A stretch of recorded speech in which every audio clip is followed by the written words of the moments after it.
Hello everyone, कैसे हो आप सब। आई होप आप सब अच्छे होंगे और अपनी तैयारी अच्छे से कर रहे होंगे। ये जो हमारी क्लास होगी, ये होगी हमारी बाल विकास। इस क्लास का क्या रूटीन रहेगा मैं आपको एक बार समझा देती हूँ। इसमें क्या रहने वाला है, इसमें हम क्या करेंगे, एक टॉपिक लेंगे और उसको अच्छे से डिस्कस करेंगे। जैसे मान लीजिए आपका अधिगम का टॉपिक लिया आज हमने। अधिगम में हम क्या करेंगे, पहले इससे संबंधित परिभाषाएं, विशेषताएं, फिर इसके क्वेश्चन करेंगे। अब आपका सवाल होगा कि ये क्लास होने किस किस चीज के लिए हम ले सकते हैं, कौन कौन से एग्जाम के लिए जरूरी है। तो आप सबसे अच्छा तरीका क्या होता है किसी भी एग्जाम को क्रैक करने का, कि जो भी उसमें टॉपिक है वो देखिए आप सिलेबस के अकॉर्डिंग, और वो आप चाहे तो वीडियो से या बुक से कवर कीजिए। तो हम क्या करने वाले हैं आज इसमें, आज हम पढ़ेंगे इसमें अधिगम। आपके लिए क्लास जरूरी तो है, ये UP TET, C test, KVS, PRT, super TET, सबके लिए जरूरी क्लास है। तो हम क्या करेंगे, अब स्टार्ट करते हैं अपना टॉपिक। हमारा टॉपिक है अधिगम। अधिगम है क्या, सबसे पहले हम इसकी परिभाषा देखते हैं। एक होता है कि किसी मनोवैज्ञानिक ने परिभाषा दी, एक होता है कि हमने विभिन्न मनोवैज्ञानिकों का अध्ययन करके एक ऐसी परिभाषा निकाल ली जो जिसे आप अधिगम कह सकते हैं। तो हम देखते हैं पहले, सबसे पहले डेफिनेशन। प्रशिक्षण, अभ्यास व अनुभव द्वारा जो व्यवहार में वांछनीय परिवर्तन होता है वह क्या है, अधिगम है। क्या, प्रशिक्षण, अभ्यास व अनुभव द्वारा व्यवहार में वांछनीय परिवर्तन क्या है, में वांछनीय परिवर्तन अधिगम है। ये क्या हुई इसकी डेफिनेशन। अब हम देखते हैं कि बहुत सारे मनोवैज्ञानिक हैं हमारे बाल विकास में, उन्होंने क्या क्या बताया। अब हर जगह मैं ये नहीं लिखूंगी कि अधिगम है, आप इतना समझ सकते हो। तो सबसे पहले हम इसे अर्थ बोल सकते हैं, अधिगम का अर्थ। अब हम देखते हैं परिभाषाएं, किस किसने कौन कौन सी बताई हैं। सबसे पहले हम लेंगे गेट्स की। गेट्स ने क्या बताया, गेट्स ने बताया अनुभव एवं प्रशिक्षण द्वारा व्यवहार में परिवर्तन। काफी हद तक क्या है, ये डेफिनेशन अधिगम के अर्थ से मैच करती है। अनुभव व प्रशिक्षण द्वारा व्यवहार में परिवर्तन क्या है, अधिगम है। किसके अकॉर्डिंग, ये बताया आपके गेट्स महोदय ने। नेक्स्ट डेफिनेशन हम लेंगे स्किनर की। स्किनर ने क्या बताया, स्किनर ने बताया कि व्यवहार में उत्तरोत्तर अनुकूलन की प्रक्रिया क्या है, अधिगम है। व्यवहार में उत्तरोत्तर अनुकूलन की प्रक्रिया क्या है आपकी, अधिगम है। किसके अकॉर्डिंग, स्किनर की। नेक्स्ट डेफिनेशन हम लेने वाले हैं गिलफोर्ड की। गिलफोर्ड ने भी बहुत अच्छी बात बताई। गिलफोर्ड ने क्या बताया, व्यवहार द्वारा व्यवहार में परिवर्तन क्या है, अधिगम। व्यवहार द्वारा व्यवहार में परिवर्तन। राइटिंग थोड़ा गंदा है पर मैं बोल भी रही हूँ, आप अपने आप से भी लिख सकते हैं। व्यवहार द्वारा व्यवहार में परिवर्तन क्या है, अधिगम। किसके अनुसार, गिलफोर्ड महोदय की। नेक्स्ट डेफिनेशन हम देखते हैं क्रो एंड क्रो के अनुसार। ये आपने सब, आप बीटीसी, बीएड या डीएलएड जो भी करके आए हैं तो उसमें क्या है, आपने ये नाम सुने होंगे। क्रो एंड क्रो ने क्या बताया, क्रो एंड क्रो ने बताया आदतों, ज्ञान और अभिवृत्ति का अर्जन क्या है, अधिगम। आदतों, ज्ञान व अभिवृत्ति का अर्जन किसके अकॉर्डिंग है, अधिगम। Crow and crow, crow and crow ने बताया आदतों, ज्ञान व अभिवृत्ति का अर्जन ही अधिगम है। नेक्स्ट डेफिनेशन हम देखते हैं वुडवर्थ। वुडवर्थ ने क्या बताया? वुडवर्थ ने बताया नवीन ज्ञान तथा नवीन प्रतिक्रियाओं को प्राप्त करने की क्रिया। नवीन ज्ञान तथा नवीन प्रतिक्रियाओं को प्राप्त करने की प्रक्रिया क्या है? को प्राप्त करने की प्रक्रिया अधिगम है। किसके अकॉर्डिंग? वुडवर्थ महोदय की प्रक्रिया अधिगम है। जहां भी आपको नवीन वर्ड दी जाए, नवीन ज्ञान तथा नवीन प्रतिक्रियाओं को प्राप्त करने की प्रक्रिया। अब क्या है, डेफिनेशन ऐसी होती है कि ये आपको रटनी ही पड़ती है, कोई इनकी ट्रिक तो है नहीं जो आपको समझा दी जाए। नेक्स्ट डेफिनेशन हम देखते हैं पील की। ये डेफिनेशन किसी ना किसी एग्जाम में पूछी गई है, इसलिए आपको इम्पोर्टेंट डेफिनेशन कराई जा रही है। पील ने क्या बताया? पील ने बताया वातावरण में परिवर्तन के फलस्वरूप व्यवहार में परिवर्तन। वातावरण में परिवर्तन के फलस्वरूप व्यवहार में परिवर्तन क्या है? फलस्वरूप व्यवहार में परिवर्तन क्या है? अधिगम। किसके अकॉर्डिंग? पील महोदय के। ये क्या देखी हमने? कुछ डेफिनेशन देखी। अब हम देखते हैं अधिगम की विशेषताएं। नेक्स्ट है हमारा अधिगम की विशेषताएं। क्या क्या विशेषताएं हैं अधिगम की? सबसे पहले हम लिखेंगे अधिगम समायोजन है। अब समायोजन है कैसे? जब आपके व्यवहार में कोई भी परिवर्तन होगा तो आप क्या कर रहे हैं? समायोजित करने का प्रयास कर रहे हैं खुद को। तो अधिगम क्या है? अधिगम समायोजन है। नेक्स्ट क्या है? अधिगम सर्वांगीण विकास की प्रक्रिया है। अधिगम सर्वांगीण विकास की प्रक्रिया है। अधिगम से आपका, जब आपका व्यवहार परिवर्तन होगा तो आपका क्या है? सभी पक्षों का विकास होगा। तो इससे हम क्या कह सकते हैं? अधिगम सर्वांगीण विकास की प्रक्रिया है। नेक्स्ट क्या है? अधिगम बहुआयामी है। ऐसा तो नहीं है ना आप किसी एक पर्टिकुलर चीज से ही अधिगम सीख कर रहे हो। तो अधिगम क्या है? बहुआयामी है। बहुआयामी प्रक्रिया है। नेक्स्ट हम देखते हैं अधिगम रट्टा मारने से अलग है। अधिगम कभी भी रट्टा मारकर नहीं हो सकता। अधिगम रट्टा मारने से अलग है। अर्थात हम क्या कह सकते हैं? अर्थात यह एक सामाजिक प्रक्रिया है। अर्थात यह एक सामाजिक प्रक्रिया है। नेक्स्ट क्या देखते हैं हम इसकी विशेषताओं में?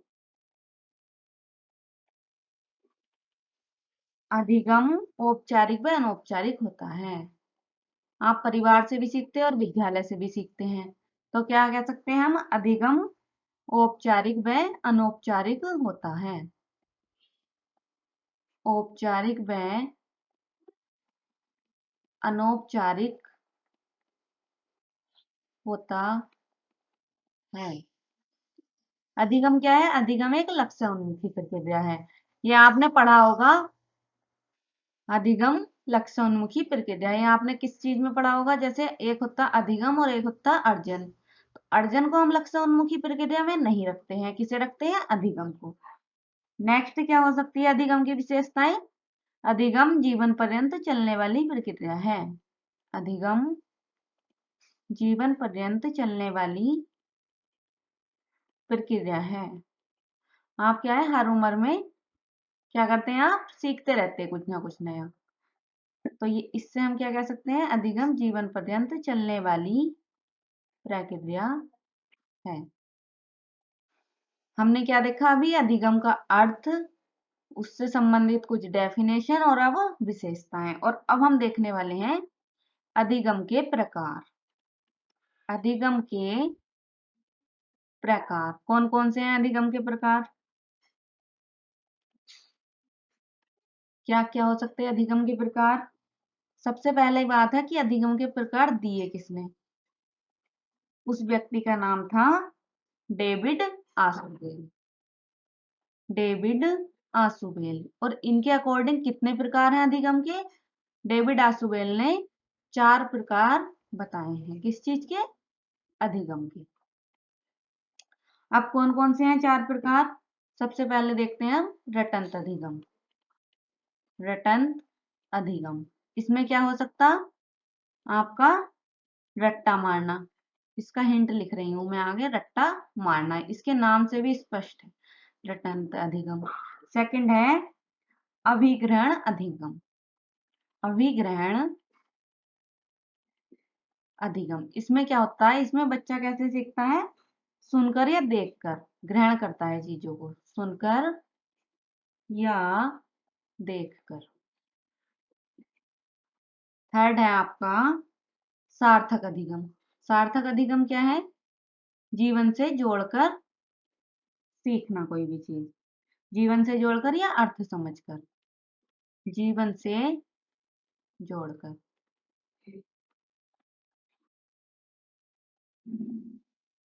नेक्स्ट है हमारा अन्वेषण अधिगम। इसमें क्या होता? अन्वेषण को हम क्या बोलते हैं? और खोज। तो इसमें क्या करेगा बच्चा? प्रयोग द्वारा, क्रिया द्वारा या खोजबीन द्वारा? प्रयोग द्वारा,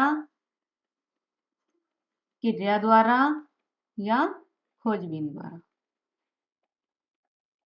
ये किसने बताया? अधिगम के 4 प्रकार बताए, रटंत अधिगम, अभिग्रहण अधिगम, सार्थक अधिगम और अन्वेषण अधिगम। किसने बताए? डेविड आसुबेल ने।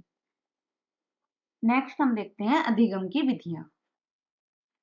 आई होप आपको एक क्लास समझ आ रही होगी। अगर आपकी कोई भी क्वेरी होती है तो उससे रिलेटेड आप कमेंट बॉक्स में टाइप कर सकते हैं, और जहां आपको समझ नहीं आया वहां आप अपने डाउट पूछ सकते हैं। अधिगम की विधियां कौन कौन सी हैं? अधिगम की विधियां फर्स्ट आती है इसमें त्रुटि व प्रयास विधि। त्रुटि व प्रयास विधि किसकी है ये? ये है आपकी थॉर्नडाइक महोदय की। सेकंड है आपकी सूझ विधि। सूझ विधि किसकी है? कोहलर की। कोहलर के नाम से आपको ध्यान आ गया होगा इनका सूझ का सिद्धांत भी, और उसमें क्या है? चिंपैंजी पर इन्होंने प्रयोग किया और उसका नाम क्या था? सुल्तान। थॉर्नडाइक ने बिल्ली पर प्रयोग किया। नेक्स्ट है अनुबंधन विधि। अनुबंधन के नाम से आपको स्पष्ट होगा कि अनुबंधन का अर्थ होता है कि किसी चीज में संबंध स्थापित करना। जैसे इसमें किसका नाम आएगा? आपका पावलोव। पावलोव ने क्या किया था? कुत्ते के खाने का संबंध घंटी से स्थापित किया था। तो ये किसमें आ जाता है? आपका अनुबंधन विधि में। नेक्स्ट है आपकी खेल विधि। खेल विधि आप सब जानते होंगे किसकी है? फ्रोवेल। किसकी है? फ्रोवेल। नेक्स्ट है क्रियाकलाप विधि। इसे हम क्या बोलते हैं? और प्रोजेक्ट मेथड। क्रियाकलाप विधि किसकी है ये? ये है आपकी जॉन डीवी। नेक्स्ट है आपकी खोज विधि। खोज विधि का दूसरा नाम क्या है? अन्वेषण विधि या ह्यूरिस्टिक विधि। ये किसने दी? ये हम सब आपको कराएंगे, पर अभी क्या है, आप विधि देख रहे हैं तो मैं बोल रही हूँ, आप लिख सकते हैं अलग से। आर्म स्ट्रांग, इसकी ट्रिक है जो स्ट्रांग होगा वही तो खोजबीन कर पाएगा। यह है एक ट्रिक, आप ऐसे भी याद कर सकते हैं। नेक्स्ट है इंद्रिय आधारित विधि। इंद्रिय आधारित विधि ये किसने दी है? ये दी है आपकी मारिया मांटेसरी। मारिया मांटेस।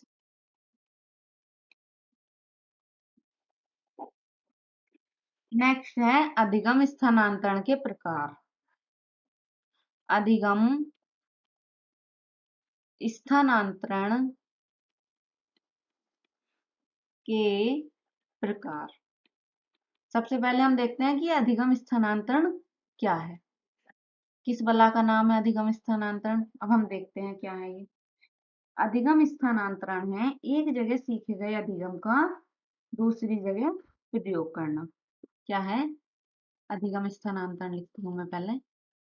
अधिगम स्थानांतरण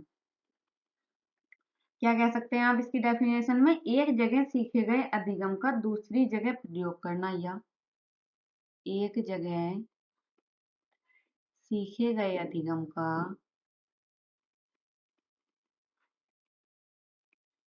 का दूसरी जगह प्रयोग करना।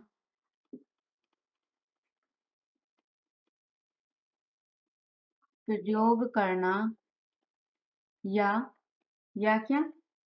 दूसरे अधिगम का सहायक होना। दूसरे अधिगम का, अब सहायक क्या? सहायक भी हो सकता है और नुकसानदायक भी हो सकता है।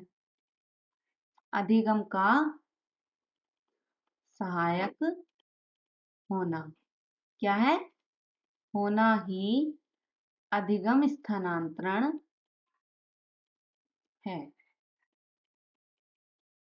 स्थानांतरण, इससे आप समझ जाएंगे स्थानांतरण है। अब नेक्स्ट क्या देखने वाले हैं हम? अधिगम स्थानांतरण के प्रकार। अधिगम स्थानांतरण के प्रकार कौन कौन से प्रकार हैं? पहला है सकारात्मक स्थानांतरण। सकारात्मक स्थानांतरण, सकारात्मक का मीनिंग आप समझ सकते हैं क्या? पॉजिटिव वर्ड है। तो इसमें क्या होगा? जब पूर्व का अधिगम बाद के अधिगम में सहायक हो। जब पूर्व का अधिगम बाद के अधिगम में सहायक हो। अधिगम में सहायक हो। इसका एग्जाम्पल क्या हो सकता है? इसका एग्जाम्पल हो सकता है संस्कृत व्याकरण के बाद आप क्या सीख रहे हैं? हिंदी व्याकरण। जिसने महेश्वर सूत्र याद कर लिए, क्या उसे वर्णमाला याद करने में कोई दिक्कत है? नहीं। तो इसका एग्जाम्पल हो सकता है संस्कृत व्याकरण के बाद हिंदी व्याकरण सीखना। तो ये क्या है? आपका सहायक हो रहा है। तो ये किस में आएगा? ये आएगा आपका सकारात्मक स्थानांतरण में। नेक्स्ट है आपका नकारात्मक स्थानांतरण। इसके भी नाम से स्पष्ट है कि पूर्व का अधिगम बाद के अधिगम में क्या करे? बाधा उत्पन्न करे।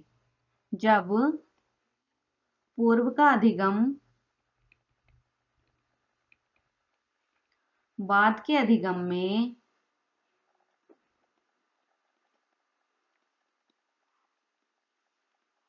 बाधा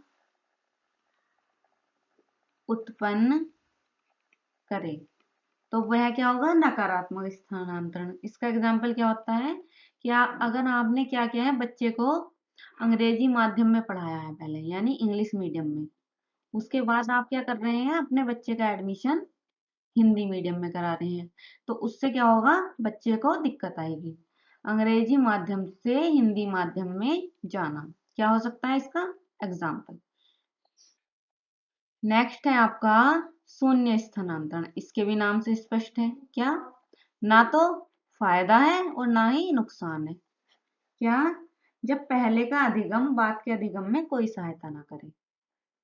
जब पहले का अधिगम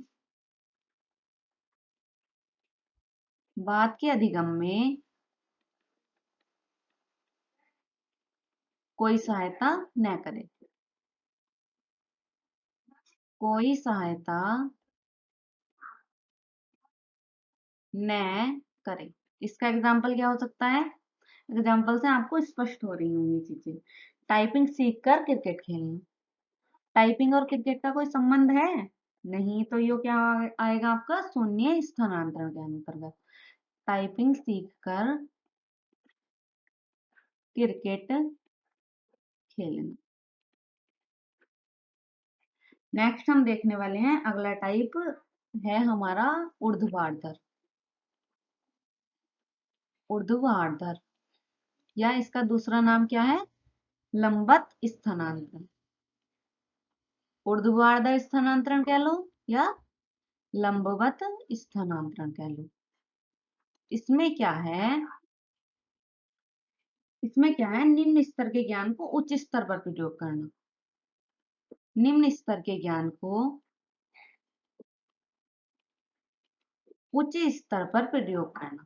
जैसे क्या कह सकते हैं हम, इसका एग्जाम्पल क्या ले सकते हैं, इसका एग्जाम्पल हो सकता है कि सेब गिरने से, क्या न्यूटन ने देखा सेब गिरता हुआ, तो उसने क्या बना दिया, उससे गुरुत्वाकर्षण का नियम। सेब को गिरता देख,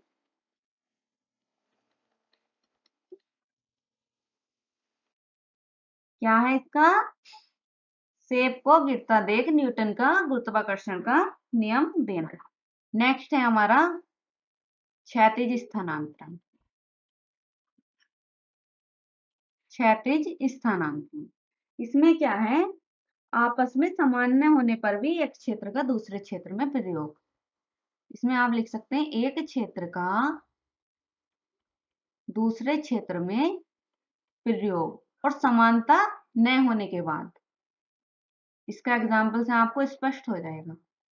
अगर आपने साइंस साइड ली होगी तो आपको पता होगा कि गणित का और फिजिक्स का कितना संबंध होता है। तो गणित के सूत्रों का भौतिकी में प्रयोग, जैसे अवकलन समाकलन वाले टॉपिक फिजिक्स में भी है और मैथ में भी है। तो क्या है, गणित के सूत्रों का भौतिकी में प्रयोग। गणित के सूत्रों का भौतिकी में प्रयोग।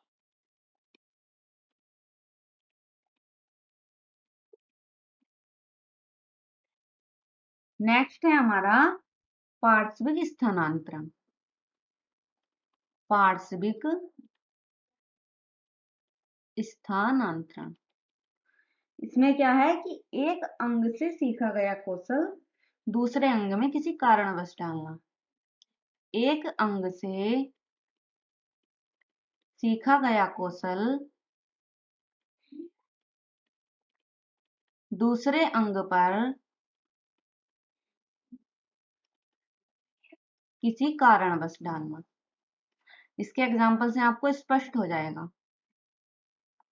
कारणवश डालना, अब क्या एग्जाम्पल हो सकता है इसका, मान लीजिए आपके राइट हैंड में चोट लग गई, दाएं हाथ में चोट लग गई, तो आपने क्या किया, लेफ्ट हैंड से लिखना शुरू कर दिया।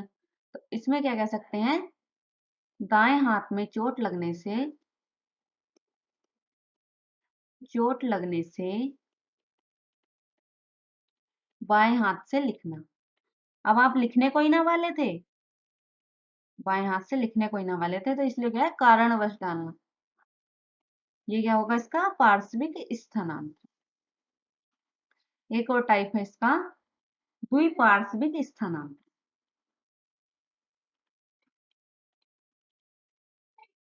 द्विपार्श्विक स्थानांतरण।